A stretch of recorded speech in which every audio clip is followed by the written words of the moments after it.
Xin chào các bạn.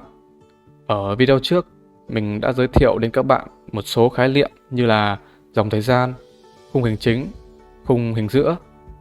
Tuy nhiên, các bạn vẫn chưa thể biết cách đặt các khung hình chính vào dòng thời gian sao cho hiệu quả, cũng như không biết sử dụng khung hình giữa để liên kết các khung hình chính thành một chuyển động rõ ràng. Để làm được điều này, chúng ta bắt buộc phải hiểu các nguyên tắc diễn hoạt. Ngày hôm nay mình sẽ giới thiệu đến các bạn nguyên tắc mà mình nghĩ nó quan trọng nhất khi chúng ta làm animation, đó là thời gian và không gian.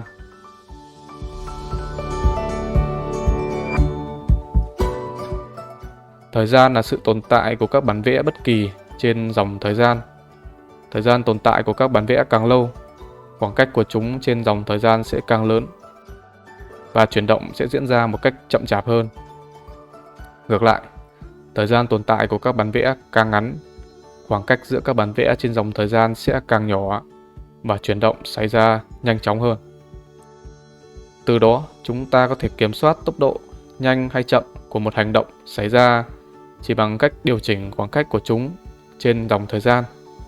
Tuy nhiên, nếu chỉ kiểm soát yếu tố thời gian, vẫn là chưa đủ để thể hiện sự nhanh chậm của một chuyển động. Vì vậy, chúng ta cần phải biết đến một khái niệm tiếp theo là không gian.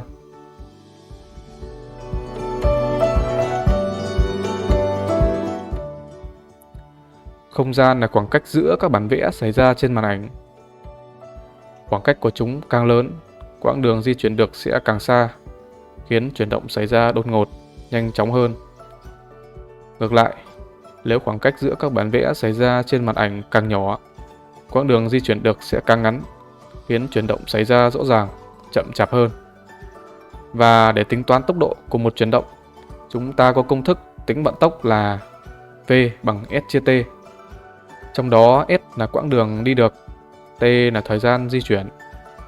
Như các bạn có thể thấy, ở cả hai trường hợp, quả bóng của chúng ta đều lăn trong 1 giây. Vì vậy, thời gian ở cả hai trường hợp là bằng nhau. Tuy nhiên, quãng đường di chuyển được ở trường hợp 1 lớn hơn trường hợp 2.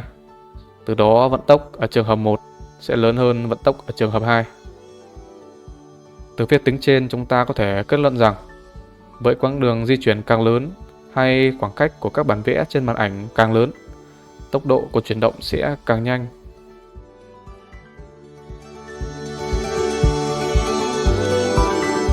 Khi các bạn không biết cách sử dụng timing và spacing, animation sẽ trở nên cứng ngắc, buồn tẻ vì thiếu nhịp điệu, hoặc sẽ trở nên lủng củng, khó hiểu. Vì vậy, từ các lý thuyết trên, các bạn phải chủ động kiểm soát tốc độ của hoạt ảnh, đặt các bản vẽ một cách có mục đích, chứ không phải là ngẫu hứng, vô kỷ luật. Nếu các bạn muốn chuyển động lay chậm, hãy tăng khoảng cách các bản vẽ trên dòng thời gian, đồng thời thu nhỏ khoảng cách của chúng trên màn ảnh. Và ngược lại, muốn chuyển động xảy ra nhanh chóng hơn, hãy thu nhỏ khoảng cách của các bản vẽ trên dòng thời gian, đồng thời tăng khoảng cách của chúng trên màn ảnh.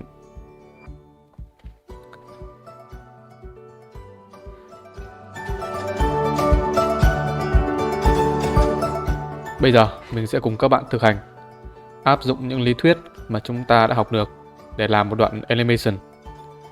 Và mục đích của bài thực hành này là giúp các bạn hiểu hơn về thời gian cũng như khoảng cách để có thể kiểm soát chuyển động của mình nhanh hay là chậm.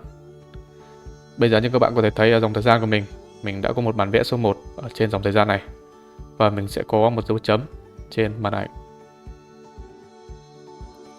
Ý đồ chuyển động của mình bây giờ là mình muốn dấu chấm này bắt đầu di chuyển một cách chậm chậm, một cách từ từ. Sau đó tăng tốc thật nhanh ở giữa và dừng lại chậm rãi từ từ như thế này. Các bạn thấy điều khoảng cách của mình như vậy.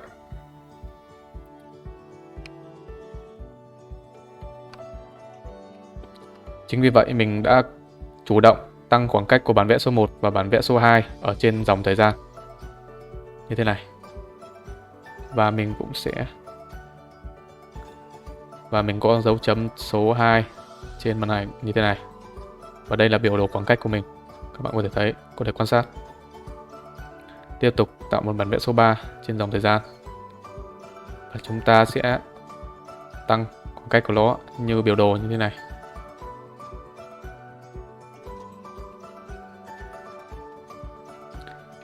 Bây giờ mình muốn dấu chấm này đi nhanh hơn một chút. Mình sẽ chủ động giảm khoảng cách của bản vẽ ở trên dòng thời gian. Đồng thời cũng sẽ tăng khoảng cách của dấu chấm này trên màn ảnh.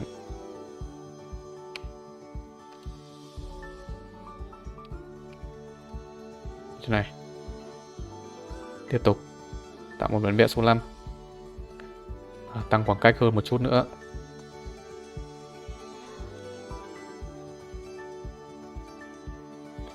Bây giờ mình muốn chuyển động của dấu chấm này nhanh hơn nữa. Vì vậy mình tiếp tục chủ động giảm khoảng cách của bản vẽ số 5 so với bản vẽ số 6 ở trên dòng thời gian. Đồng thời mình cũng sẽ tăng khoảng cách của dấu chấm này trên màn ảnh. Như các bạn có thể thấy biểu đồ dấu chấm của mình ở đây, biểu đồ khoảng cách của mình. Các bạn có thấy nó to dần ra đúng không? Dài dần ra đó.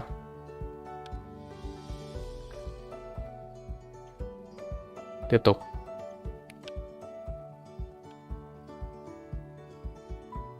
Chúng ta sẽ tăng khoảng cách như thế này. Và bây giờ mình sẽ muốn chuyển động này dừng lại một cách từ từ. Vì vậy mình sẽ chủ động tăng khoảng cách của các bản vẽ này trên dòng thời gian. Như thế này. Sau đó mình cũng sẽ chủ động giảm khoảng cách của dấu chấm này trên màn ảnh. Như các bạn có thể thấy. Tiếp tục tăng khoảng cách của các bản vẽ trên dòng thời gian. Và lại giảm khoảng cách của dấu chấm trên màn ảnh. Để hành động có thể diễn ra để hành động có thể dừng lại một cách chậm rãi.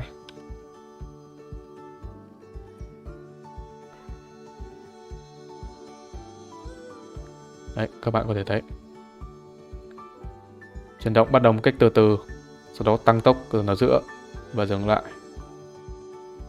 Rồi, bây giờ mình sẽ xóa cái đường chỉ dẫn khoảng cách để chúng ta có thể kiểm tra chuyển động của chúng ta rõ hơn.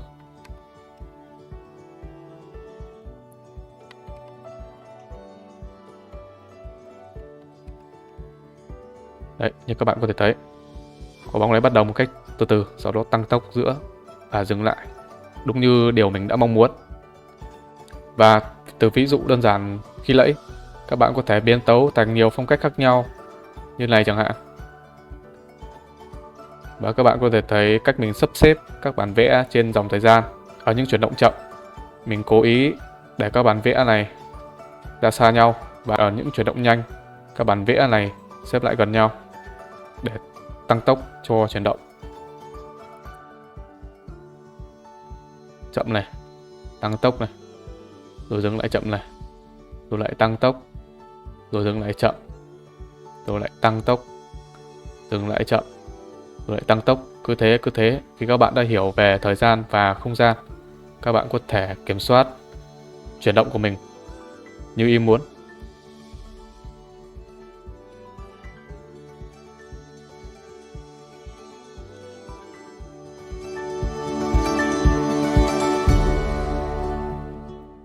Thời gian, timing, là khoảng cách của các bản vẽ trên dòng thời gian.